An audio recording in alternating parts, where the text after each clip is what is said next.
Bab 758. Pergi atau tidak? Tidak pergi maka mati. Ketiga pria kekar itu tidak menyangka bahwa warrior yang berani mengambil tindakan. Mereka terkejut sejenak, dan ketika mereka kembali sadar, palu warrior yang telah jatuh.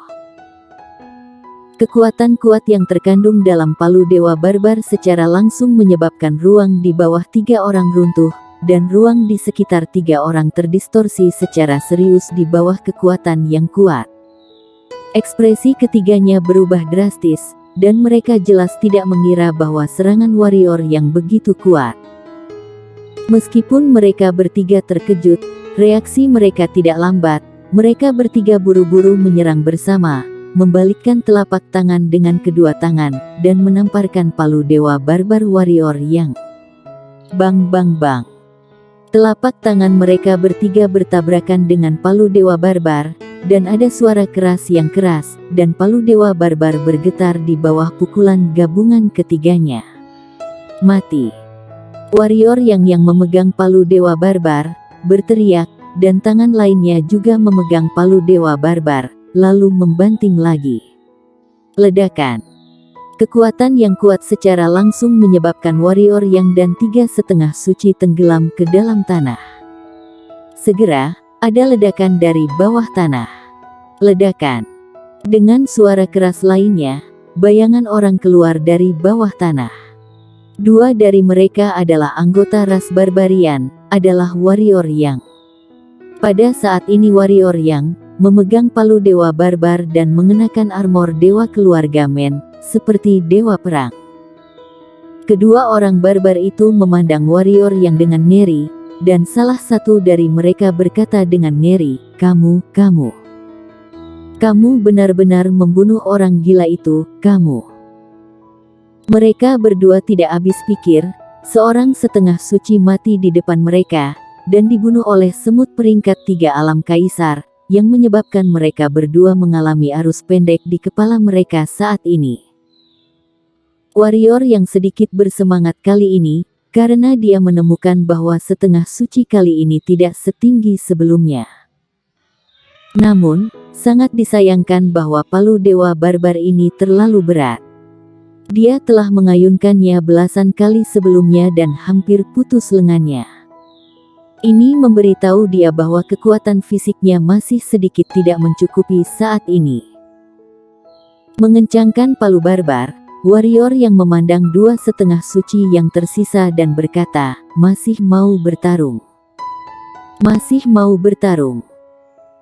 Mendengar kata-kata ini, keduanya menjadi marah, tetapi keduanya tidak terburu-buru maju, karena sebagai orang barbar, mereka tahu betapa menakutkannya armor Dewa Keluarga Men dan palu Dewa Barbar. Jangankan palu Dewa Barbar, hanya armor Dewa Keluarga Men saja sudah tidak bisa dipatahkan oleh mereka berdua. "Kamu membunuh orang-orang barbar aku dan merebut harta orang barbar aku. Kamu akan diburu oleh klan barbar aku. Jika kamu tahu diri, serahkan palu Dewa Barbar ini dan armor Dewa Keluarga Men. Mungkin orang barbarku bisa mengampuni nyawamu," kata seorang setengah suci dengan suara berat. "Diburu klan." Warrior yang mencibir, dan berkata, "Aku menunggu kalian. Sekarang, aku akan memberimu kesempatan untuk 3 detik. Jika tidak pergi, biarpun aku harus terluka parah, aku juga akan meninggalkan salah satu dari kalian." Sombong. Salah satu setengah suci barbar marah besar. Kapan mereka dihina seperti itu? Dia akan menyerang sekarang, namun, warrior yang lebih cepat dari mereka, dan palu besar jatuh ke arah mereka seperti gunung besar. Ekspresi keduanya sedikit berubah.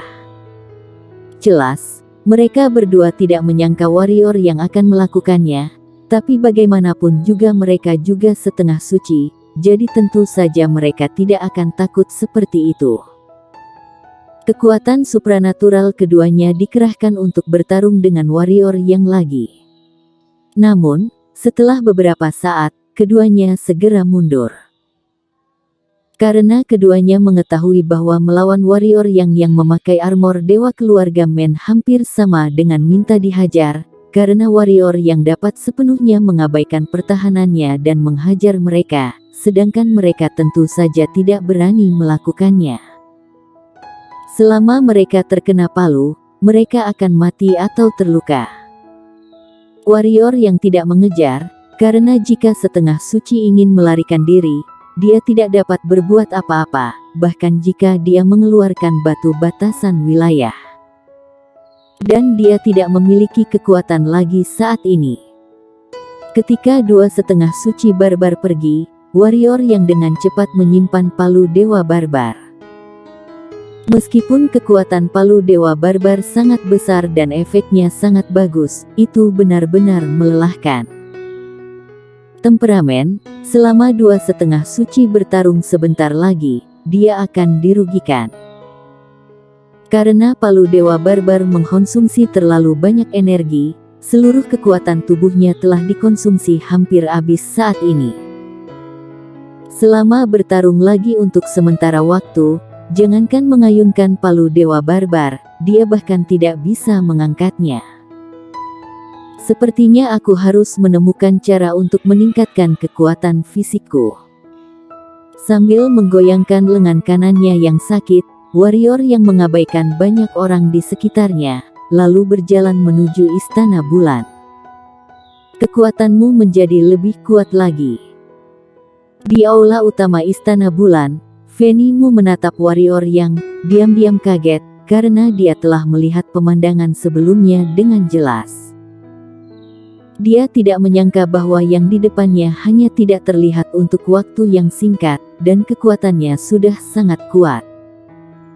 Dia tidak hanya menggunakan kekuatannya sendiri untuk melawan tiga setengah suci, dia juga membunuh satu, yang tidak mungkin dilakukan oleh master setengah suci. Mengandalkan benda asing. Warrior yang berkata, aku harus keluar untuk jangka waktu tertentu. Selama waktu ini, aku mungkin tidak muncul di kota suci kuno. Di sini, temanku yang bernama Purnama Fu itu, mohon ketua aula untuk menjaganya. Agak merepotkan. Fanny Mu berkata dengan sungguh-sungguh. Kenapa? Warrior yang bertanya. Fanny Mu berkata, baru-baru ini, orang-orang dari klan api suci selalu datang mencarinya. Aku sudah memblokir mereka untuk kembali, tetapi aku pikir mereka pasti tidak akan menyerah. Meskipun jelas bahwa mereka tidak dapat membawa pergi Purnama, aku takut mereka akan diam-diam bertindak. Seperti yang kamu tahu, kekuatan ketua klan api suci, jika dia datang secara diam-diam, kamu juga tidak berdaya sama sekali. Apa yang mereka lakukan dengan mencari Purnama Fu? Warrior yang mengerutkan kening. Fanny Mu menggelengkan kepalanya dan berkata, aku tidak tahu, tapi jelas bukan hal yang baik jika melihat reaksi Purnama. Ketua aula. Pada saat ini, Alin Mu muncul di aula utama. Ketika dia melihat warrior yang, Alin Mu sedikit terkejut, lalu mengangguk dan berkata lagi, ketua aula, Kak Yang, klan api suci hadir lagi. Kali ini mereka mengatakan harus membawa pergi Purnama tidak peduli apapun alasannya. Kami sudah hampir tidak bisa bertahan, mereka membawa dua setengah suci. Klan api suci ini memang pantas binasa. Setelah warrior yang mengucapkan kalimat ini, orangnya telah menghilang. Kelopak mata Fanny Mu berkedut sedikit, dan berkata, pergi, jangan biarkan dia bertindak sembarangan. Dia berkata dan dengan cepat mengikuti. Meskipun klan api suci sekarang sudah dimusnahkan, masih ada lebih dari selusin setengah suci, dan kekuatan ketua klan api suci bahkan bisa eksis dengan 1 lawan 10. Jika Istana Bulan bertentangan dengan mereka, Istana Bulan pasti tidak akan bernasib baik. Segera, warrior yang datang ke kediaman Purnama Fu. Pada saat ini, di pintu kamar Purnama Fu, sekelompok murid Istana Bulan sedang berhadapan dengan 3 tetua. Ketiga tetua ini, warrior yang mengenal dua di antaranya adalah Joas Qian yang selalu ingin dia bunuh, dan tetua agung dari klan api suci. Semuanya, ini adalah masalah internal klan api suci kami. Tolong jangan ikut campur. Joas Qian memandang Purnama yang dihadang oleh murid Istana Bulan. Dia berkata dengan sungguh-sungguh, Purnama Fu sekarang adalah orang Istana Bulan kami. Fanny Mu dan warrior yang mendatangi orang-orang di Istana Bulan. Ketika melihat Fanny Mu, murid-murid Istana Bulan buru-buru memberi hormat. Purnama Fu melihat warrior yang dan sedikit mengangguk kepada warrior yang. Pada saat ini, wajah Purnama Fu masih ditutupi dengan bekas luka dan tampak menakutkan, tetapi warrior yang menemukan bahwa Purnama Fu saat ini tampak sedikit berbeda. Percaya diri, Purnama Fu tampaknya lebih percaya diri dari sebelumnya. Karena di hadapan 3,5 suci klan api suci, Purnama Fu tidak terlihat gugup sama sekali. Ketua aulamu, Purnama Fu adalah anggota klan api suci kami. Joas Qian berkata dengan suara yang dalam, klan api suci kami menghormati Istana Bulan, tapi tidak takut pada Istana Bulan, berharap ketua aulamu mengerti. Warrior yang melirik Joas Qian, menekan niat membunuh dalam hatinya, berbalik untuk melihat Purnama Fu, dan berkata, untuk apa mereka mencari kamu? Purnama Fu mengerang dan berkata, seorang pria menginginkan aku, jadi mereka mencariku kembali, untuk memberikan aku kepada pria itu. Pada saat ini, Tetua Agung Klan Api Suci berkata, Purnama, aku tahu ini agak tidak masuk akal, tetapi kamu juga seharusnya tahu situasi Klan Api Suci kita saat ini. Jika kamu tidak setuju, maka orang-orang yang tersisa dari Klan Api Suci kita mungkin tidak dapat bertahan hidup di kota kuno suci ini. Aku harap kamu dapat memikirkan situasi keseluruhan. Sebuah cibiran muncul di sudut mulut Purnama Fu, dan berkata, Tetua, tahukah kamu bahwa pria itu adalah pembunuh suamiku dan putraku? Tidakkah kamu tahu bahwa dia menginginkanku karena dia ingin menjadikanku sebagai tungku? Kalian sudah tahu, tetapi masih ingin menyerahkanku, karena di dalam hati kamu, hidup dan mati seorang wanita tidak berarti dibandingkan dengan masa depan klan-klan api suci, kan? Joas Qian berkata dengan dingin, karena kamu tahu, maka aku hanya akan memperjelas. Hal ini terkait dengan masa depan klan api suci kita, sehingga kamu tidak memiliki ruang untuk penolakan.